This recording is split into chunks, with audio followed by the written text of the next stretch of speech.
Welcome to Pindar Poetry. We hope you learned something new. You start by acting fast. Verify power and LED status on modem and router, then perform a 30-second power cycle to clear transient faults.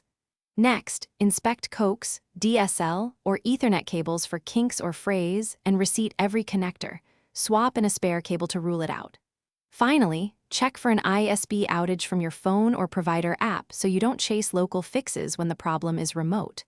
Once done, move to network interfaces and device-level checks. You now diagnose the network. Switch a laptop or phone to Ethernet to see if drops persist. This separates Wi-Fi from upstream problems. Log into the router firmware page, update firmware, confirm DHCP range isn't exhausted, scan for congested Wi-Fi channels and adjust, and review DNS entries. Set to reliable public DNS temporarily.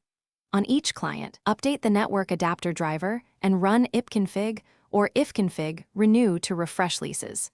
To finish, perform decisive fixes. If issues persist, back up current settings and factory reset the router, then reapply only essential configurations to avoid reintroducing problems. If instability remains, swap in a known good modem or router, or try the ISP's unit to confirm hardware failure. After restoration, run continuous pings or use a monitoring tool for several hours to verify stability and collect timestamps and logs. If it still disconnects, contact your ISP with the evidence. One key troubleshooting tip: always test with a direct Ethernet connection first to isolate Wi-Fi variables.